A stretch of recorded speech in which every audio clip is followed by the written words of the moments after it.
ദൈവനാമത്തിന് മഹത്വം ഉണ്ടാകട്ടെ. ഇനി ഞാൻ നിങ്ങളോട് സംസാരിക്കാൻ പോകുന്ന വിഷയം ന്യായപ്രമാണത്തെക്കുറിച്ചാണ്. അപ്പോൾ ആദ്യമായിട്ടാണ് ന്യായപ്രമാണം എന്ന വാക്ക് കേൾക്കുന്നവർക്ക് മനസ്സിലാകാൻ വേണ്ടി ഒരു ചെറുതായിട്ടൊന്ന് പറഞ്ഞു പോകാം. ന്യായപ്രമാണം എന്നത് ഒരു ബൈബിൾ ടൈമാണ്. ഇത് ബൈബിളുമായിട്ട് ബന്ധപ്പെട്ട ഒരു ടോപ്പിക്കാണ് ന്യായപ്രമാണം. അപ്പോൾ ന്യായപ്രമാണം ഒരുപാട് സംസാരിക്കേണ്ട ഒരു വിഷയം ആയതുകൊണ്ടാണ് ന്യായപ്രമാണം എന്നൊരു വിഷയത്തെക്കുറിച്ച് ഞാൻ പ്രിപ്പയർ ചെയ്തത് നിങ്ങൾക്ക് പറഞ്ഞു തരാൻ വേണ്ടി. അപ്പോൾ ഈ വിഷയത്തെക്കുറിച്ച് ഒരു 4 ഹെഡ്ലൈൻ കൂടെ കണക്ട് ചെയ്താണ് സംസാരിക്കുന്നത്. ന്യായപ്രമാണം എന്തിനു വച്ചിരിക്കുന്നു, ന്യായപ്രമാണം അവസാനിച്ചു, യേശുവും ന്യായപ്രമാണവും, വിശ്വാസവും നീതീകരണവും. അപ്പോൾ ഈ 4 ഹെഡ്ലൈൻസും ഇതുമായിട്ട് ബന്ധപ്പെട്ടിരിക്കുന്നതാണ്.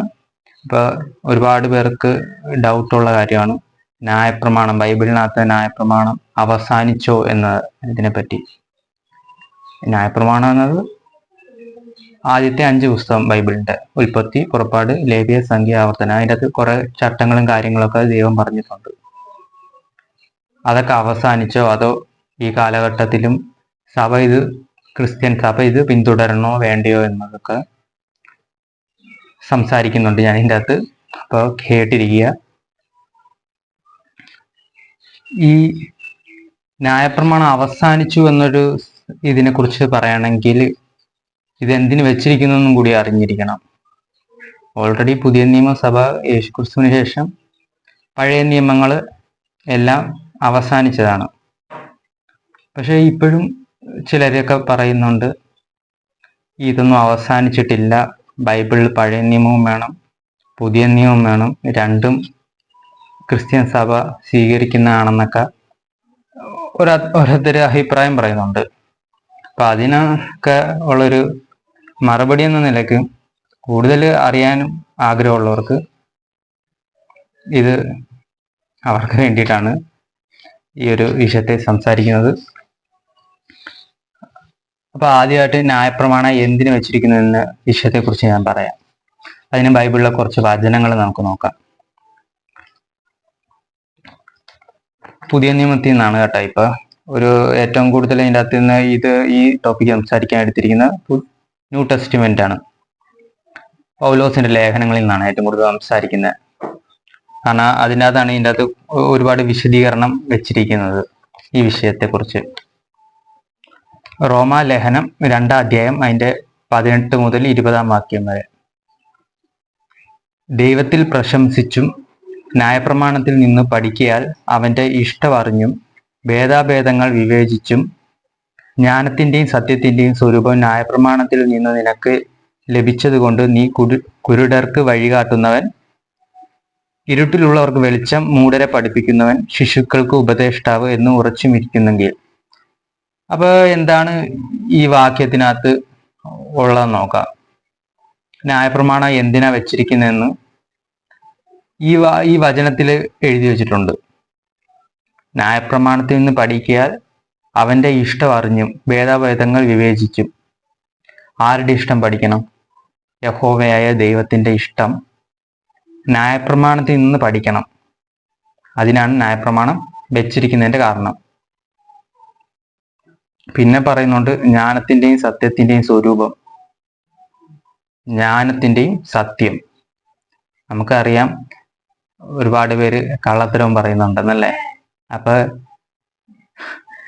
ചിലർക്ക് ബുദ്ധിയില്ലാത്തവരല്ലേ.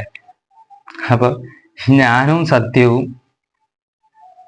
അതിൻ്റെ യഥാർത്ഥ രൂപം എവിടെയാ ഉള്ളതെന്ന് പറഞ്ഞാൽ അത് ന്യായപ്രമാണത്തിലാണുള്ളത്. ന്യായപ്രമാണം വായിച്ചിട്ടുള്ളവർക്കറിയാം. ഇനി ഇപ്പോഴാണ് ന്യായപ്രമാണം എന്ന് കേൾക്കുന്നെങ്കിൽ വായിച്ചു നോക്കിയിട്ട് പറയുക. എന്നിട്ട് അതിൻ്റെ അകത്ത് ഒരുപാട് ചട്ടങ്ങളൊക്കെ എഴുതിയിട്ടുണ്ട്, നിയമങ്ങളൊക്കെ എഴുതിയിട്ടുണ്ട്. അതനുസരിക്കാനൊന്നും ആരും പോകരുത്. അത് കുഴപ്പത്തിലാവും എന്നതേ പറയാനുള്ളൂ. കാരണം അത് പ്രയോജനമില്ലാത്ത വാക്കുകളാണ് എഴുതി വച്ചിരിക്കുന്നത്. പിന്നെ നമ്മുടെ ഇപ്പൊ നിലവിലുള്ള ഗവൺമെന്റ് ഉണ്ടല്ലോ, അതിനും എതിരാണ് അത് എഴുതി വച്ചിരിക്കുന്നത്. അപ്പോൾ അതിൻ്റെ അകത്തൊക്കെ ഒരുപാട് ആയിട്ടുള്ള വിഷയങ്ങളാണ് അതൊക്കെ. അപ്പോൾ അത് ജസ്റ്റ് ക്രിസ്ത്യാനികളുടെ കയ്യിൽ എന്തായാലും ബൈബിൾ ഉണ്ടാകും, ന്യായപ്രമാണവും ഉണ്ടാകും എന്ന് കരുതി ന്യായപ്രമാണത്തിലെ വചനങ്ങളൊക്കെ എടുത്തുകൊണ്ട് കൊട്ടിഘോഷിക്കാനൊന്നും അധികം നടക്കണ്ട. അത് ഒരു സത്യത്തിന്റെയും ജ്ഞാനത്തിന്റെയും സ്വരൂപമായിട്ട് പുരാതന കാലത്തിൽ എഴുതപ്പെട്ടതാണ്. അപ്പോൾ അവിടെ അന്ന് ആ കാലഘട്ടത്തിലും സമയത്തും ജീവിച്ചിരുന്നവർക്ക് എന്ത് ബുദ്ധിയുണ്ടെന്നും എന്ത് കഴിവുണ്ടെന്നും നമുക്ക് വിവേചിച്ച് മനസ്സിലാക്കാൻ സാധിക്കുന്ന കാര്യമുള്ളൂ. കാരണം ഇപ്പോൾ ഉള്ള ആധുനിക കാലഘട്ടത്തില് നമുക്കറിയാം എത്രത്തോളം നമ്മുടെ ശാസ്ത്രമൊക്കെ വളർന്നിട്ടുണ്ടെന്ന്. അപ്പൊ അന്നൊക്കെ എന്താ പറയാ, ഡയറക്റ്റായിട്ട് പറഞ്ഞു കഴിഞ്ഞാൽ ഒരുപാട് അക്രമങ്ങളും അഴിമതിയൊക്കെ ഉണ്ടാകും. പക്ഷെ അതൊന്നും പിടിക്കപ്പെടുത്തുമില്ല. ആർക്കും എന്തു ആകാമെന്നുള്ളൊരു നിയന്ത്രണമില്ലാത്തൊരു കാലഘട്ടം ഉണ്ടായിരുന്നു. ആ കാലഘട്ടത്തിലാണ് ഇതുപോലുള്ള പ്രമാണങ്ങളൊക്കെ എഴുതപ്പെട്ടത്. അപ്പൊ നമുക്ക് വിഷയത്തിലേക്ക് വരാം. ജ്ഞാനവും സത്യവും അതിൻ്റെ ഒരു സ്വരൂപം. പിന്നെ പറയുന്നുണ്ട്, ന്യായപ്രമാണത്തിൽ നിന്ന് നിനക്ക് ലഭിച്ചത് കൊണ്ട് നീ കുരുടർക്ക് വഴികാട്ടി. അപ്പൊ ഇവിടുത്തെ മെയിനായിട്ടുള്ള ഒരു വിഷയം എന്ന് പറഞ്ഞാൽ നല്ല വഴി നടക്കണം എന്നുള്ളൊരു ആശയമാണ് ഇതിൻ്റെ അകത്ത് നിന്ന് നമുക്ക് ഗ്രഹിക്കാൻ കഴിയുന്നത്. അതിപ്പോ ബൈബിളല്ലേ, അപ്പൊ നല്ല കുഞ്ഞാടുകളാകാനാണ് ശിഷ്യന്മാര് ഉപദേശിച്ചതും ഇതിനു വേണ്ടി ഒരുപാട് കഷ്ടതകൾ സഹിച്ചതും മനുഷ്യർ നല്ല കുഞ്ഞാടുകളാകാൻ.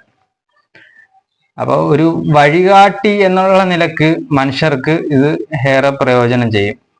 ഇല്ലെങ്കിൽ ഇപ്പൊ വഴികാട്ടാൻ വേറെ ബൈബിള് തന്നെ വേണമെന്നൊക്കെ ചോദിച്ചു കഴിഞ്ഞാൽ ബൈബിള് വായിച്ചു നോക്കുക, അതിൻ്റെ അകത്തെ അതിന്റെ സത്യത്തിന്റെ ഒരു രൂപം എന്താണെന്ന് അറിയാം. എന്നിട്ട് വെളിച്ചം ഉണ്ടാകുന്നതെന്ന് നമുക്ക് അന്വേഷിക്കാം. അത് കഴിഞ്ഞ് നമുക്ക് നമ്മുടെ വഴി ചൊവ്വാവോ ഇല്ലയോ എന്നൊക്കെ നമുക്ക് പിന്നീട് അന്വേഷിക്കേണ്ട കാര്യമുള്ളൂ. ഇനി അടുത്ത വചനത്തിലേക്ക് പോവാം. റോമാലേഖനം 3-ാം അധ്യായം 20-ാം വാക്യം. അതുകൊണ്ട് ന്യായപ്രമാണത്തിന്റെ പ്രവൃത്തികളാൽ ഒരു ജഡവും അവന്റെ സന്നിധിയിൽ നീതീകരിക്കപ്പെടുകയില്ല. ന്യായപ്രമാണത്താൽ പാപത്തിന്റെ പരിജ്ഞാനം അത്രേ വരുന്നത്. അതുകൊണ്ട് ന്യായപ്രമാണത്തിന്റെ പ്രവൃത്തികളാൽ ഒരു ജഡവും അവന്റെ സന്നിധിയിൽ നീതീകരിക്കപ്പെടുകയില്ല. പൗലോസ് പുതിയ നിയമ സഭയ്ക്ക് വേണ്ടി എഴുതിയതാണ്.